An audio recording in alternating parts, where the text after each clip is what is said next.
today. And also let us know if there's a Colorado Gives campaign that's close to your heart. We encourage you to include a link to that as well if you'd like to share.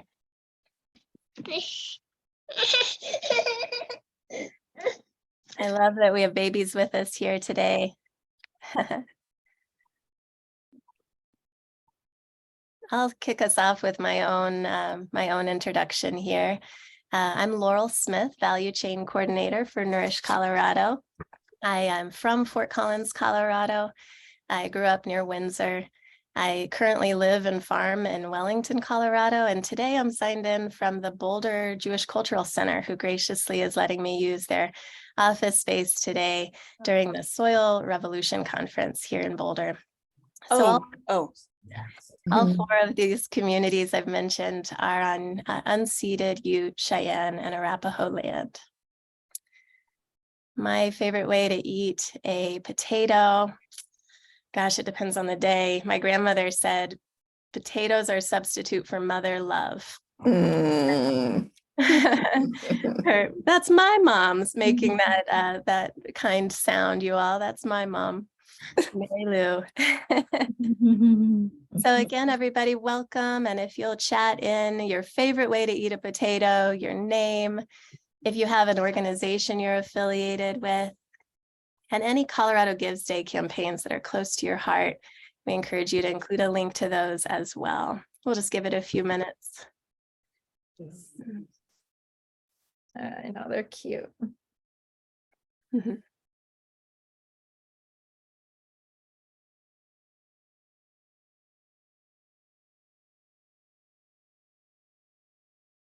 I see mashed potatoes, French fries, and poutine. Woo, good, Katie.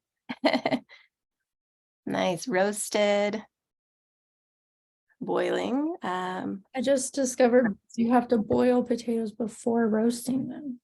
Ah, good. It makes them so much more crispy. I love it. You're looking for pro tip on boiled first and then roasted potatoes.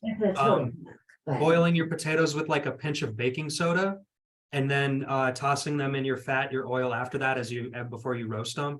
It gives them really crispy on the outside. They call them alkaline potatoes. Highly recommend it.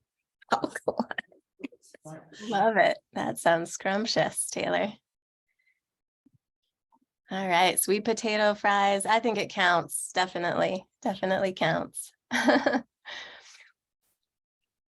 Oh, good. Yeah.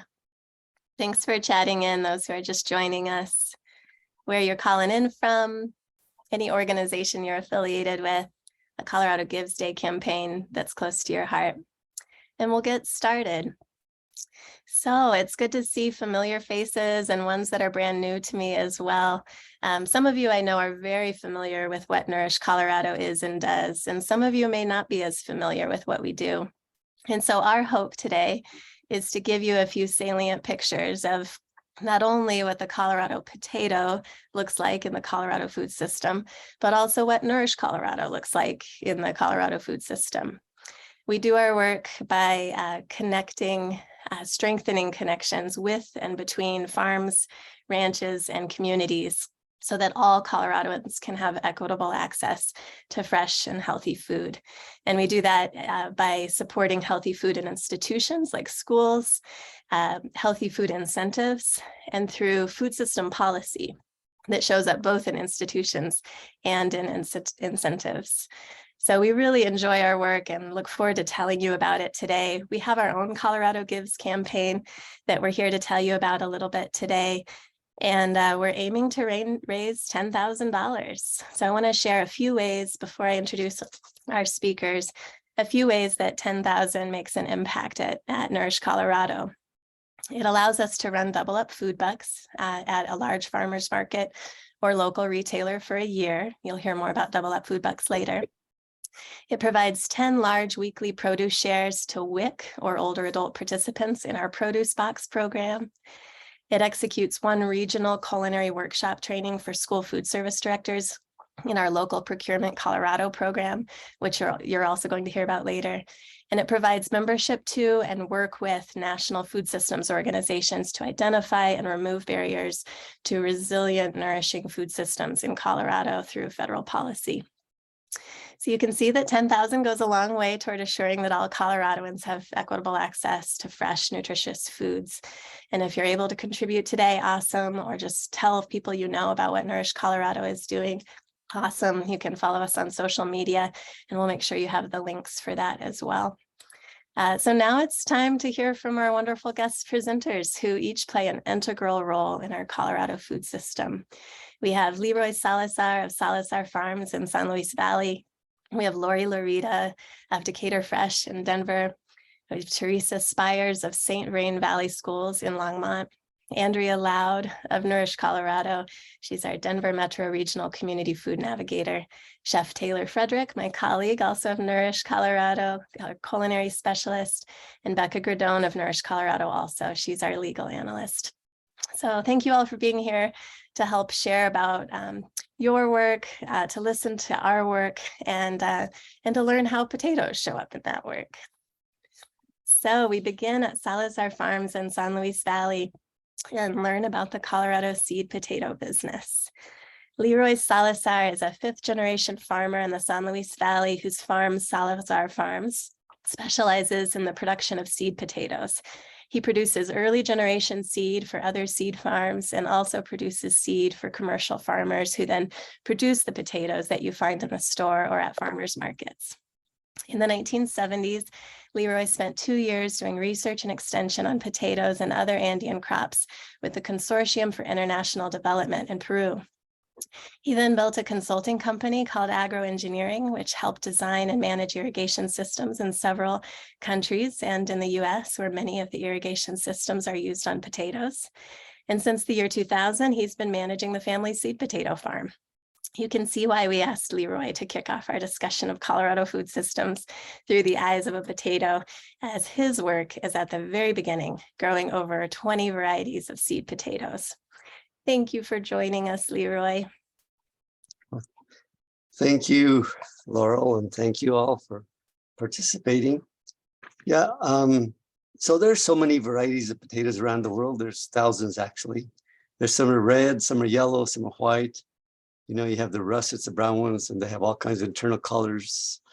But the potato is one of the crops I think in some cases have been given a bad name, but it really is a really highly nutritious part of our diet.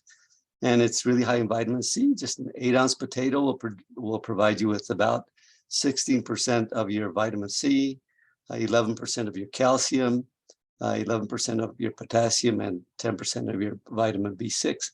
So, you know, there's a lot to be said for potatoes. In fact, the English always had problems with scurvy, and they always wondered how the Irish could stay healthy. And it was simply because the Irish ate a lot of potatoes. They didn't have much else to eat for a long time before the famine. And potatoes do have enough vitamin C that scurvy was not a problem with them. Okay, so the average American eats about 138 pounds of potatoes every year. Potatoes have been grown in South America for many, many decades and actually many centuries. And in Europe since about 1550. Okay, so you know, on my farm we grow about 20 different varieties of potatoes, and some of them are red, some of them are yellow, some of them are white, some are russets, some are long, some of them are rounds, you know, and they have different internal colors. And people choose them for different reasons. They choose them because they do well in one venue or another. For example, if you want to make French fries, some of the russets with high specific gravity, such as russet Burbank, or some of the new ones like Reveille will do that very well. And then some of them are better in baking, and some of them are better in, you know, as mashed potatoes. Michelle, my wife, says her all-time favorite is a variety called Soraya. It's a yellow flesh, yellow skin, yellow flesh, which has a really great flavor. And it's got some really neat characteristics, and it grows fast. It doesn't use as much water as other varieties. It stores really well for up to 8 to 10 months if you store it properly. And so it's just one of those varieties that I think has a real potential for the future, because it, uses less water, less fertilizer, and all that kind of stuff. So anyway, so there are just so many different varieties of potatoes that each have their own place, both for cooking and also for us growers as we seek to raise those potatoes that require the least amount of chemical input and that are most efficient in use of of the resource, the farm resource. So in our case, we grow early generation seed potatoes, and that means that before 4 years or 4 to 5 years before you ever see them on your table, we have to place an order with our laboratory and our greenhouse, because they have to bring in these plants, test them for every possible disease, and then cut the plants up into little pieces. And then those little pieces are planted in petri dishes. The little petri dishes grow little plants. Those plants are then taken and grown in a greenhouse setting. And so then they will provide us these little pea-sized to about quarter-sized tubers that we plant by hand. And that's called first generation. And so one tuber planted will provide you with 10 potatoes. 10 potatoes will provide you 100 potatoes. And that's the way we increase and up until the generation 3 and generation 4 levels. So first generation requires a lot of hand labor. We have eight people involved, 6 on a planter, and then myself and a recorder on a tractor. So that's how we start. Then as you get into further generations, the process is just much faster, much quicker. We have bigger machinery to do that for us. So anyway, as a seed grower, I provide seed for other people who after 2 or 3 generations take it and grow it as seed for commercial guys. Okay, these commercial guys grow it, or commercial people grow it, and they sell it to, through farmers markets, through the, all the different potato stores, and so grocery stores. So and my family's been doing it since I was a little kid. I've done it as a kid. I've learned to do it as an adult, and I love potato farming. There's nothing more exciting than planting a crop and watching it grow, coming to the harvest, and then next year trying to figure out how you're going to do it better. Okay. One of the things that I'm sure you've all noticed as you go to I'm running out of time, as you go to a grocery store, is that some potatoes there are green. And if you take them home, they'll taste bitter. Well, storing potatoes is really key if you want to keep the quality. And so one thing is always store them in a cool, dry place, and then they will hold for a while. If you could store them at like 38 to 45 degrees, they'll hold for a long time. At 50 degrees, you can expect them to hold, maybe a month or 2 is all. So that's basically what I had for now, because I've run out of time. And later on, I could answer questions or you could chat, whatever. Thank you all for being in on this Zoom with me. Thank you so much, LeRoy. I learn so much each time I hear you speak about potatoes and beyond. And sure enough, everybody, if you have questions right now for LeRoy, go ahead and put those in the chat. And my wonderful colleague behind the scenes, Amber, is going to collect those questions and we'll ask them at the end. So we'll have time then. So moving right along, we continue the trek hundreds of miles to Decatur Fresh, a Denver Double Up food retailer that sells locally grown potatoes and along with other produce eligible for Double Up food bucks. We'll hear more directly from the store owner, Laurita, who will share about the store and about their partnership with Double Up and how they get those potatoes into the store and out to the community. I'll introduce Lori now. Lori Laurita is the Social Enterprises Operations Manager at the Osage Cafe and at Decatur Fresh, a grocery store that sells produce through Double Up Food Bucks and beyond, using food stamp dollars for produce purchases. She has worked 19.5 years for the Denver Housing Authority in various capacities, and she's been at the center of the effort to make sure that Sun Valley and Denver has more food for its residents and more opportunity for young people in the neighborhood through YEA, Youth Employment Academy, who's also having a Colorado Gives Stay campaign today that we hope you'll contribute to. Lori believes that offering local residents affordable, culturally relevant, and nutritious food options helps combat inequality and inequity in Sun Valley and beyond. Please join me in welcoming Lori Laurita of Decatur Fresh. Hi there. Thank you for the introduction. I'm so excited. This is my first Zoom introduction. So I made sure that I was in the center of Decatur Fresh to kind of show our space in the community. This is our first ever community grocery store that we've been able to build. I'm employed by Denver Housing, but we saw a need to really look for grants through the communities to really support our redevelopment initiatives to bring community grocery stores. We have a cafe. It's really to listen to what our community needs. Just because we're in a Denver housing redevelopment, every family is different. So really listening, surveying, and saying, what are their needs? And the same thing is they want fresh, affordable, healthier foods in their communities. And so it sounds easy, but really getting in there, creating these community grocery stores to really provide, opportunities like SNAP, being able to get Double Up Food Bucks. I've always seen flyers for Double Up Bucks, but I never really understood it until really having Lonnie reach out to us, and she was our Double Up representative. And the more that she talked about it, I said, how can we get this in our community? How can we get this into our grocery store? And with her support and her becoming our advocate, she really made it happen. And I tell you what, it has changed our grocery store's capacity by so much. As a small community grocery store, we really are very focused on no waste. So it was really hard for us to go purchase food, produce, because we want to make sure it's getting used and not wasted.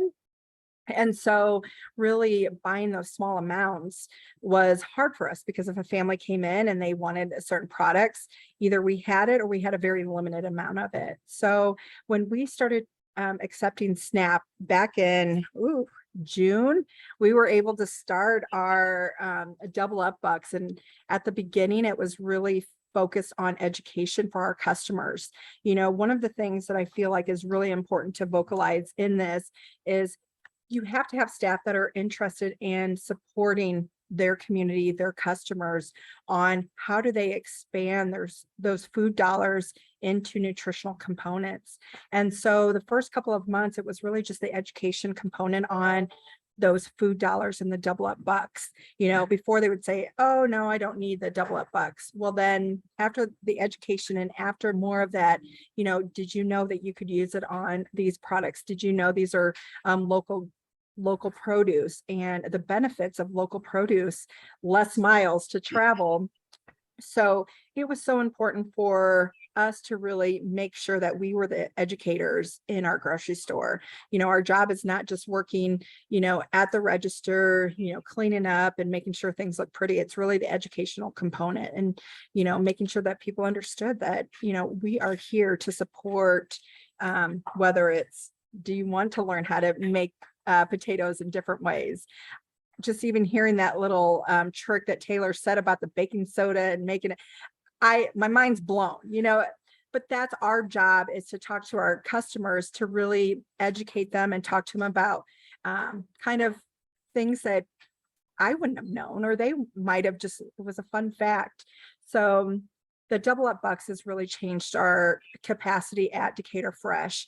We have, customers that come in with just those food dollars because they want those, those produce to be able to make a stew, or to really know that they can use it on products that, this is an extension of their benefits. This is an extension of being able to provide a healthy, nutritional food at home. So it's really has changed our business, but it not only for me, our focus has always been, how do we support, not just giving them, items and saying, okay, I hope you use it. No, it's our job to make sure that they do use it and they do understand why they're offered these items. So our produce we can't even keep it on the shelves. And I say that our general manager, he's on vacation, and that was one thing he wanted to make sure that he expressed, and I expressed, that it's a game changer for our grocery store, the educational component. And now that people really understand what it means, we can't keep produce on the shelves. So we don't have any waste problems. We really just are able to serve them holistically. And I feel like that's the most important. So our goal is, to really, be grateful for the SNAP, and then also just to be able to educate ourselves on how we can do more local products, as well as how else can they serve, use those dollars to extend, that nutrition at home.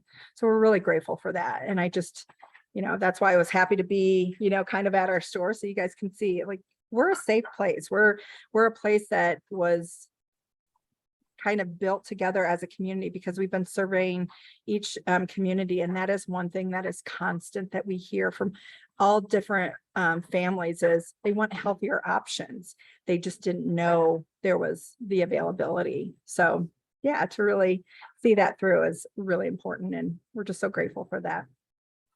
Thank you so much, Lori. It's so good to have you with us, and thank you for your work at Denver Housing Authority, Osage Cafe, Youth Employment Academy, and Decatur Fresh. Thank you. Anyone has questions for Lori, please write them into the chat, and my colleague will save them for the end. And now I have Taylor Frederick up next. Take us away, Taylor. Hi, I'm going to introduce Theresa first. She is going to go. We're going to hear from Theresa Spires from St. Vrain Valley Schools about their scratch forward cooking efforts and their farm to school goals, and how their partnership with the local food program helps provide high quality ingredients and nutritious meals to their students in their district. Take it away, Theresa. Thank you for that lovely introduction. And thank you to Lori and LeRoy for your fantastic presentations. I love and get excited about talking about food systems and connecting our community, and of course our students. So first and foremost, I'm a registered dietitian for St. Vrain Valley Schools Nutrition Services, but I'm also the farm to school coordinator and school wellness coordinator. So I support programming around those components. With our school district, we are about the 7th largest in the state of Colorado. We're in northern Colorado, and we have approximately 34,000 students. We serve approximately 10 to 12,000 per day. And with that, I was kind of doing some math with potatoes, and I figured that that's about 300 pounds of potatoes a day. So we are a big proponent of local produce, procurement, and of course, getting our freshest, most delicious products that we can from our own state to serve our students. I'm going to talk a little bit about our farm to school, and you can go ahead and next slide, please. So this is just our vision and mission. We really develop these as our guiding documents and our passion. We look and reflect on this work and anything we do. So our vision is, providing those dynamic school meals that nourish our community. And that's really the mindset that we go for. And that's why we provide our local food in our schools meals. We do provide 2/3 of the daily caloric needs of a kid from K through 12. So some of our children, those are their main meals for the day for them. So we want to make sure that they're delicious, that they're beautiful, that they're fresh, that the kids get excited for. Next slide, please. And this little guy is actually one of our kitchen manager's grandsons. And I just thought it was so cute that I just had to post him there. You'll see some of our garden greens. That's from our local farm near us, about 5 minutes away from our central warehouse supply, Olin Farms, right in Longmont, Colorado. It's delicious, beautiful, colorful. Why do we do it? Because we support our local farmers, right? We support our local economy. We bolster that. There's less environmental negative impact if we procure locally. We increase our school quality. I mean, if you look at his little tray, this meal looks dramatically different than meals 15, maybe 20 years ago, even 5 years ago. It gets kids excited when you procure locally, when you connect them to their food system, so they eat more and they want to try new things. We had kids trying watermelon radish. They're beautiful red, green, and get excited. Normally they wouldn't probably even look at a watermelon radish, but they see it and they will get excited. And also it supports our policies, right? It supports our broader school board policy. Next slide, please. These are the core elements of farm to school. Very succinct. It's, you know, we do participate in this. We believe in it. Again, it's my passion in food systems to educate and support farm to school. So school gardens, our education, and our procurement processes. Next slide, please. Speaking of, and these go a little bit deeper dive into purchasing local, education, and school gardens.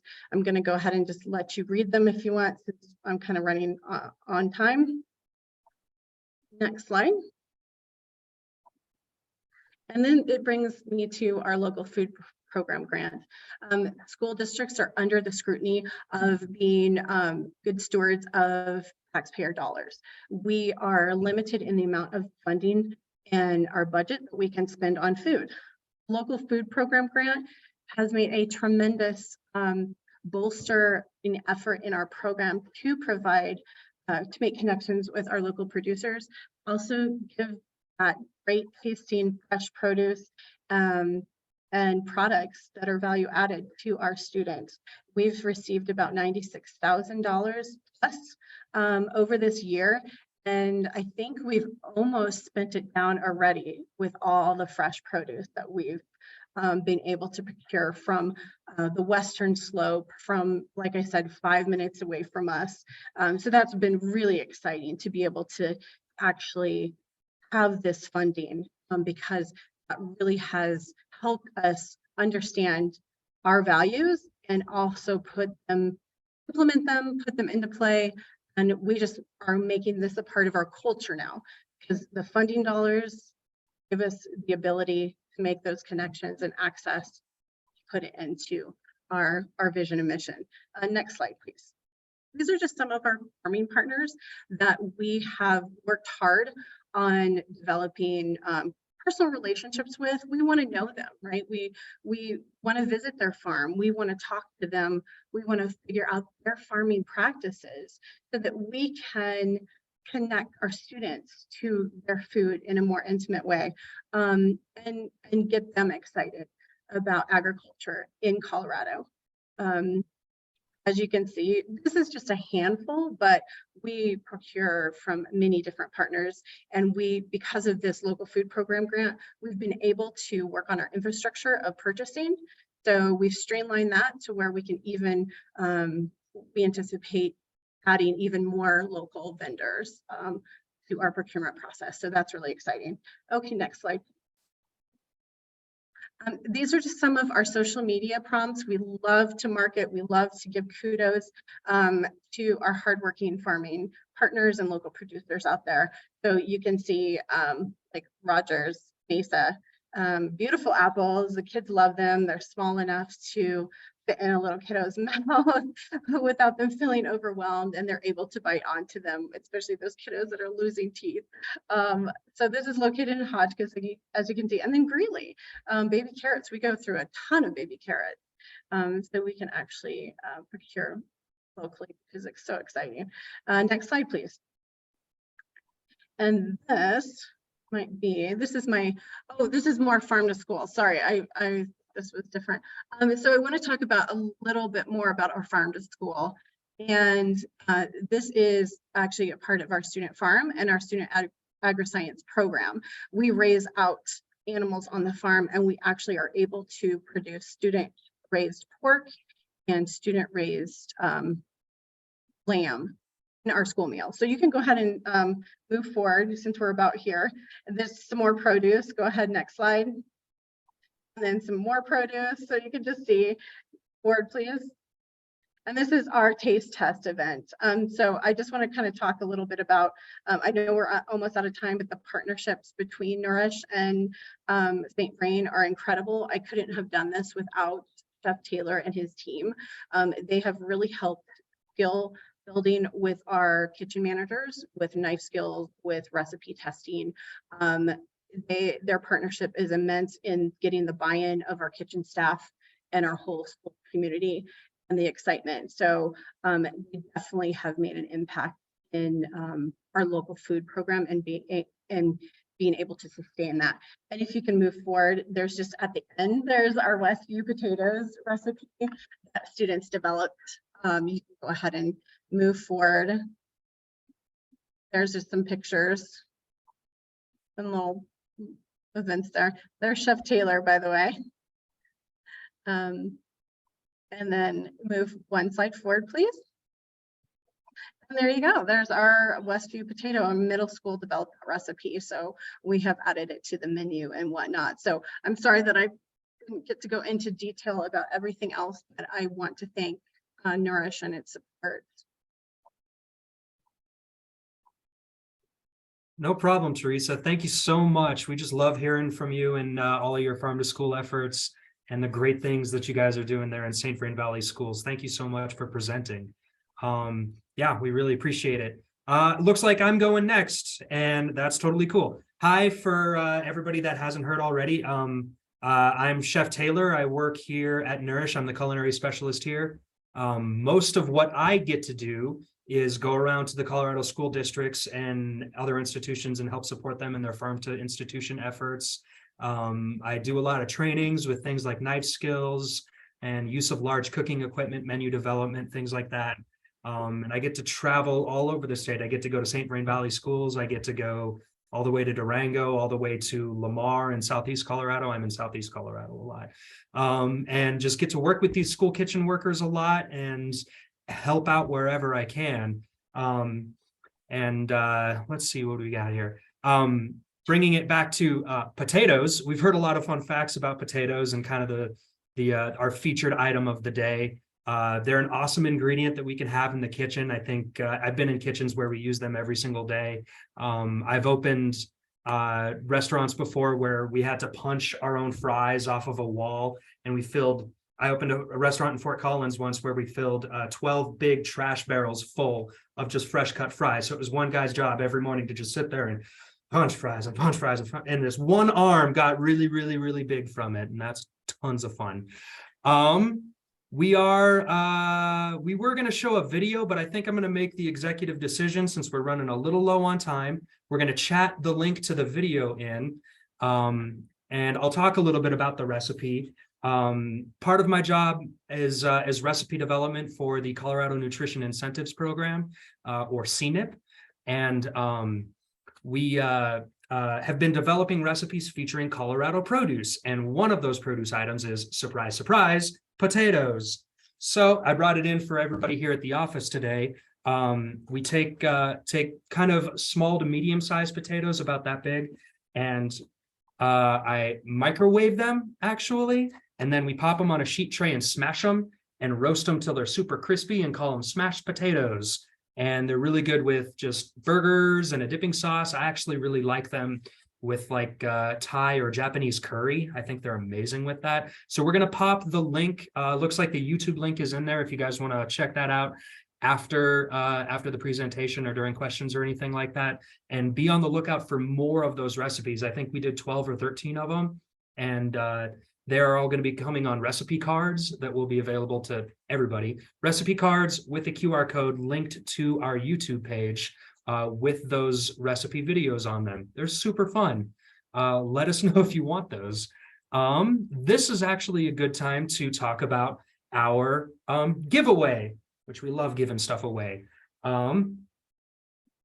What we're going to do, if you want to participate in the giveaway, you're going to type into the chat a fun fact that you learned about potatoes today, and you will be entered to win the giveaway. Yes, we've learned tons of fun facts about potatoes today. And the giveaway items this year are my favorite kitchen utensil. This is an awesome spatula, sometimes called a slotted spatula, a lot of times called a fish spatula. They call it a fish spatula because it's about the size and shape of a fillet of fish, and you can get it under there really easily and turn it over really easily. It is really skinny and kind of curves and tapers right about here, and then tapers off and gets really, really, really skinny at the end here, so you can get under things really, really easily and flip them super easily. I love this thing. We're giving one of these away, and we're also giving away some of Laurel's potatoes that she grew, which sounds awesome. Laurel, how many potatoes do you have? Do you have a box of them? Do we have a whole sack of them? What are you giving away? Gosh, that's a really good question. I would Okay. say maybe 10 potatoes, but we'll throw in some extras too. Awesome. The winner. Awesome. Thank you so much. So once again, all you need to do is chat in one potato fact that you learned today, and you'll be entered to get a chance to win something in our giveaway. And I'm just going to go ahead and pass it right over to Laurel, and I think we're going to pass it to Caitlin, who's going to introduce Andrea, and we'll continue our potato journey. That's right. Next is Caitlin Stewart. Take it away, Caitlin. Hi, I'm over here on Taylor's laptop to mitigate any issues with echo here. I want to introduce Andrea Loud, our next speaker. Andrea Loud is a community activist who was recently awarded the Unsung Community Leader Award by Denver Human Services. She is the Double Up Food Bucks Denver Metro Regional Community Food Navigator. So if you've seen Double Up at outreach events, chances are you've seen Andrea's smiling face educating the community on how to stretch their SNAP dollars using the Double Up Food Bucks incentive. In addition to this, Andrea hosts a year-round no-cost grocery program, as well as a seasonal no-cost farmers market in the Villa Park neighborhood off 8th and Vrain streets. She also has an upcoming holiday food distribution on December 13th from 2 to 4 p.m., also at 8th and Vrain, where she will provide free healthy holiday food bags while supplies last. And she will need volunteers to assemble those bags on Monday, December 12th. I will drop my email in the chat if you want to email me to sign up to volunteer that. We are so grateful for Andrea's community work and her dedication to raising hunger awareness and spreading the word about how our healthy food incentives can help families afford more of the foods that we love. Thank you so much. Welcome, Andrea. Hello, everybody. Thank you so much, Caitlin. I appreciate you. You are one of the sweetest managers anyone could ever have. And it's just been a wonderful experience with Nourish, especially this year for me. I actually feel so much a part of Nourish. It's a remarkable experience for me. And I'm very proud to be a part of such a wonderful organization. And I love people, so I love being a community navigator. And I love the part where I believe your name is Theresa, Laurie, who was talking. I loved your part too, Theresa. It was wonderful. But Laurie was with the Decatur, and she was talking Decatur Fresh, and she was talking about education. So I'm gonna squeeze in a condensed testimony about that education. You know, I watch faces. I worked in mental health, so I was trained to study body language. So I watch faces, and I could tell that when I was talking and explaining the flyers, and people would take those flyers, but I could see that question mark coming on their faces. So I wanted to be very productive in my navigating work. So I set up two types of programs, if you will. I wouldn't call them programs, but for lack of a better word, that's what I would call them. But it's where I teamed up with some my social community, and we call one of them is called the Purple Hats. And I had the Purple Hats, which are older seniors my age or older, but they wanted to go shopping with some mothers. And so I organized that, and we went to 3 of our partners' farm stands. And the single parents was amazed at Double Up. And I remember one young lady was saying she didn't even believe it was real. And so we wind up getting them twice the food that they normally get, which help increase their food and help it stretch, where kids, some of the kids was actually excited because they could come home to a snack of some kind.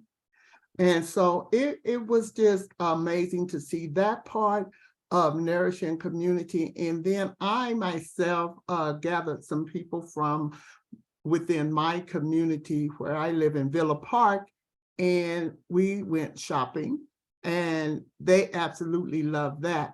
But I would tell you, the most beautiful part of it was seeing the excitement on their faces when they saw the difference that Double Up made in their purchasing. And then also it built a relationship. Double Up built a relationship where the seniors was showing some of the mothers how to cook something and can it. And then I had a couple of seniors that I was able to introduce different squash to, and different type of foods, and trying to help them know it's more than one way to fix salads. You just don't have to add tomatoes. So that went over really well, and so much more than what I was expecting, because it's becoming a high demand for me to try to organize that again. So I'm going to give it a try for the upcoming year.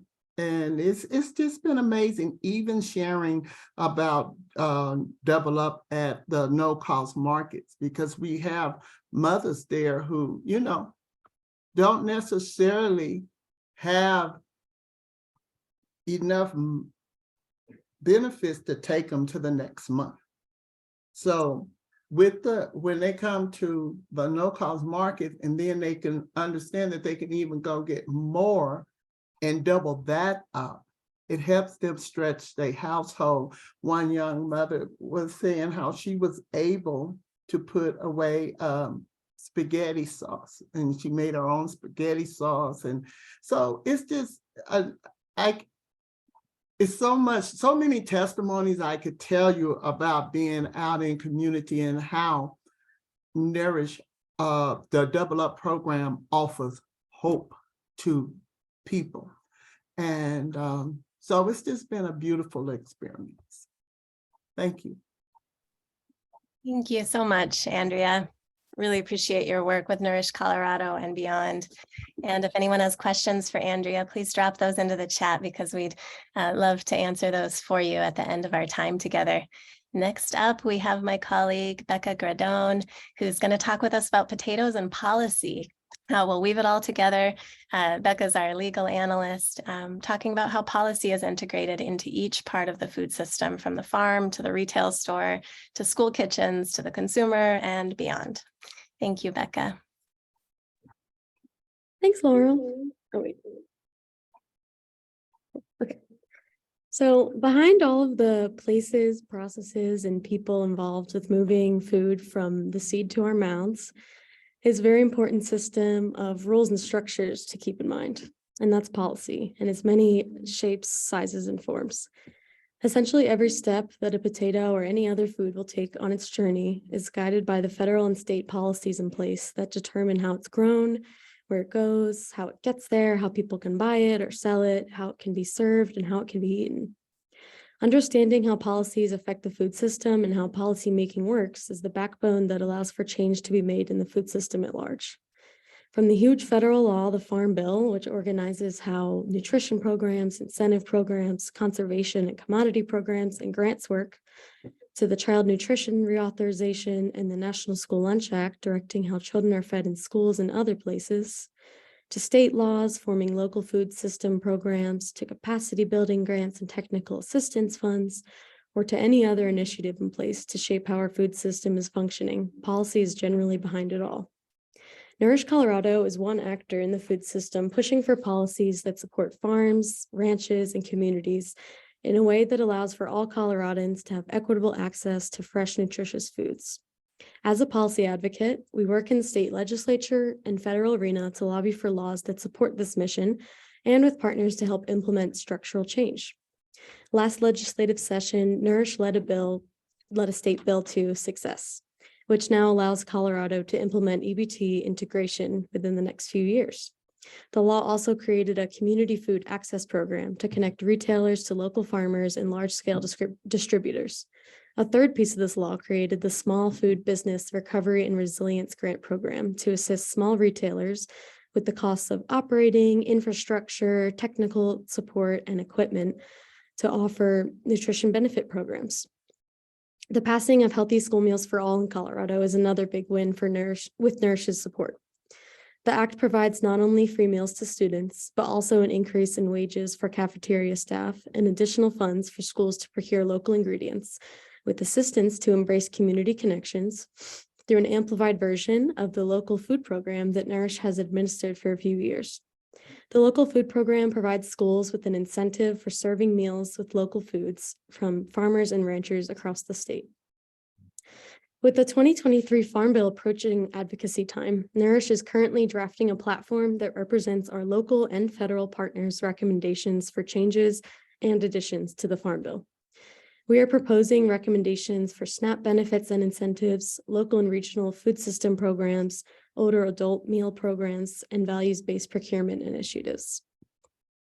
The Food Bill Action Team, or FBAT, is a great way for anyone to get involved with all things policy by learning more about what's going on in Congress or at the Capitol, or for introducing your own feedback for Nourish's policy work. You can find more information on FBAT participation in the chat. Policy is quietly woven into all aspects of the food system and affects how we are all eating food every day. And while it can be complicated, Nourish has a goal to get as many people as possible engaged with and passionate about the policies underlying our potatoes. Thanks, everyone. Thank you, Becca. I'm so inspired by everybody's work and happy that you're all with us today and available now for questions. So I have a few questions from Amber that she shared with me. I'll just kick it off with one for LeRoy. Let's read it. I heard Laurel say you're a fifth-generation farmer. Can you tell us more about your family's history with farming and how things have changed over the years in the San Luis Valley? So that question is for LeRoy, and then we'll move on to another for Andrea. Yeah, I grew up on a small farm, a very small farm, with 7 brothers and sisters, and my father made a living on basically 60 acres of good farm ground.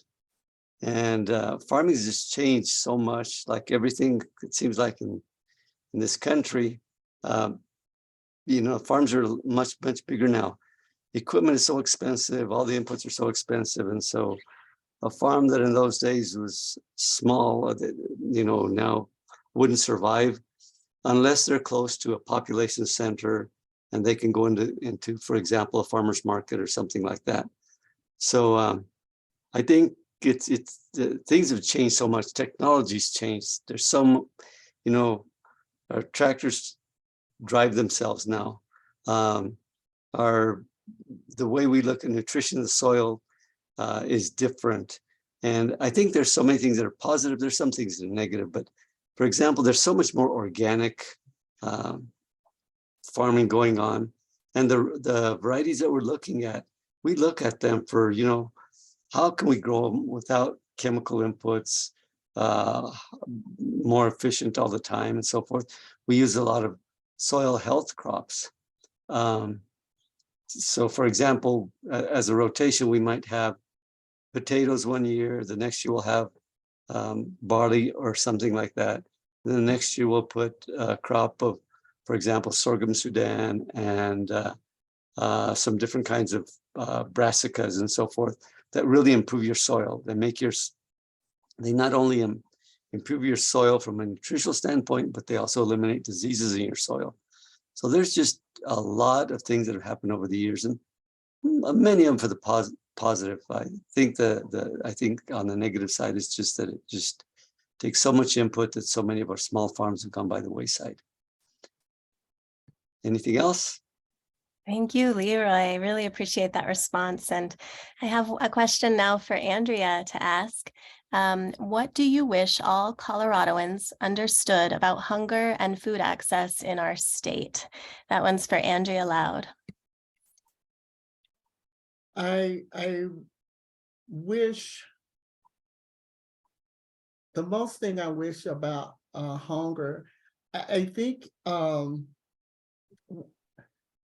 we get caught up in one area over here and one area over there, but we forget about the middle.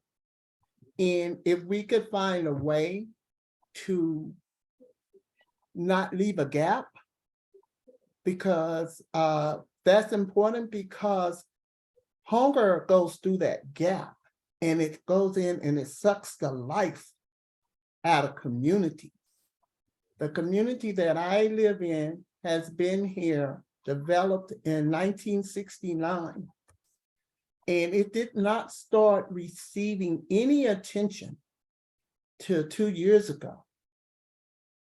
They had no idea that they had a right to ask for healthy food. They thought they had to accept what was in a can, no matter what it was. But my mouth that I use for community, now I have so many seniors and families understanding that you can eat healthy and you have a right to eat healthy. You don't have to accept whatever offered or given to you, and you get to make your own self. You create your own stories, is what I try to say. And I find it offensive when someone go in and say they know a community, but you've never been in this one, you know? So I would say for the community we have to learn how to close the gap. As people in this food system, we must learn how to close the gap, because hunger slips in through the gaps. Do you mind if I add to that as well? Yes, please do. I feel like nutrition and food accessibility should never look different for anybody. You know, back in the day when I was working in the school gardens, we would have, not school gardens, now it's more of a thing, but we would have unrefrigerated milk. We would have these snacks that were dehydrated, and yet we were saying this is free. This is, you know, what we can provide for you. And I just feel like now it's starting to be a little more common for it. Nutrition and free food should never look different for someone. It is so hard for us to be able to talk about nutrition when maybe that family is not able to afford nutrition. It should all be the same. I should be sitting next to somebody and they're eating the same snacks that I'm able to give to a family that isn't able to.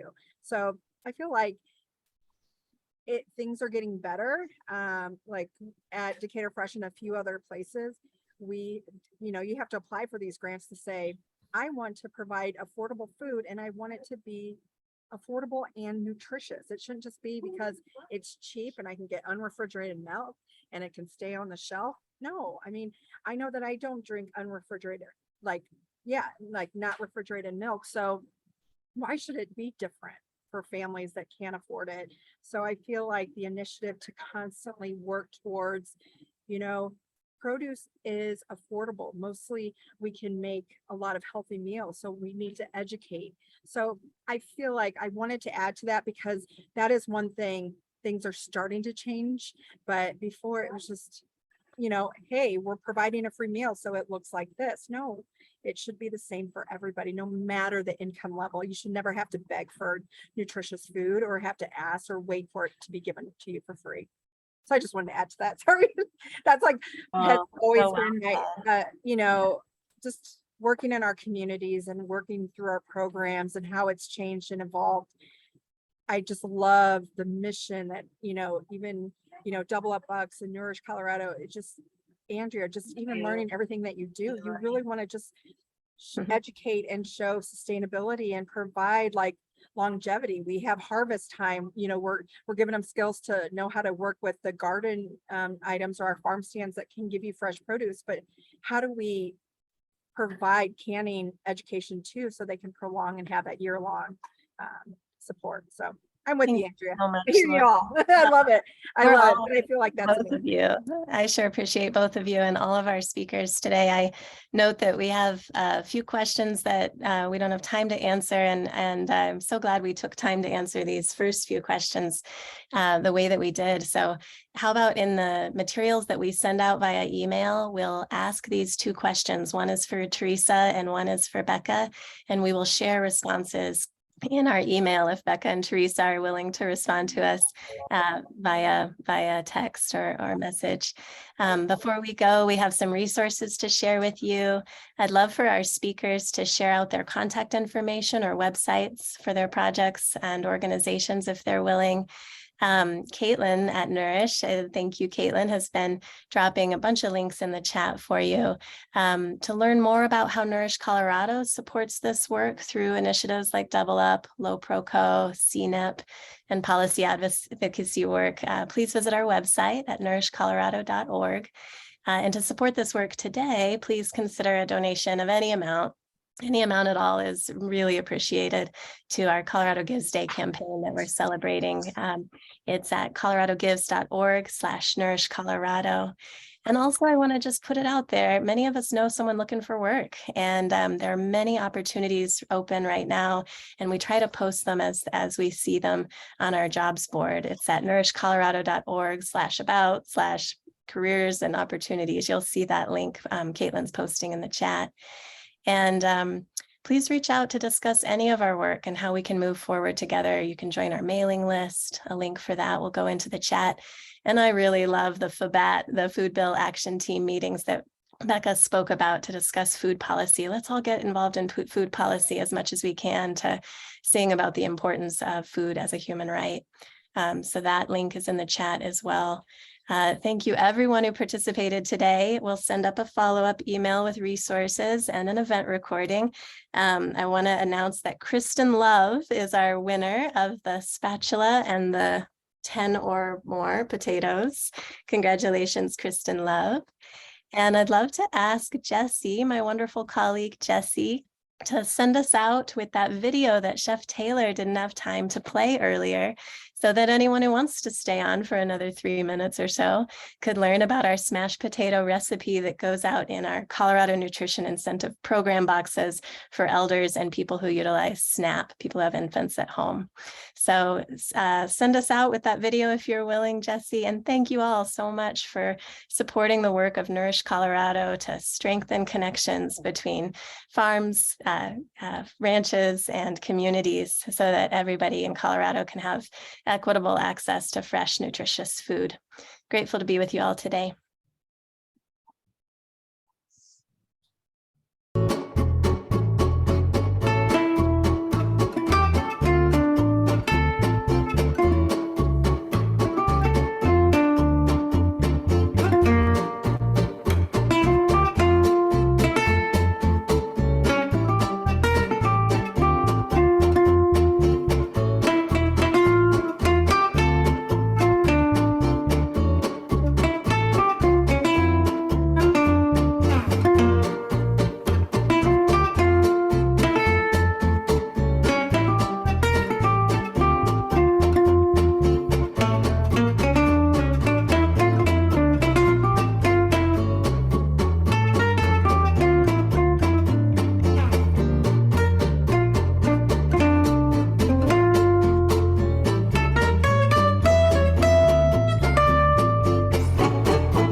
I don't know if that video makes me want to dance more than cook or eat, all of it. Thank you, Chef Taylor and Chef Jess for creating that video.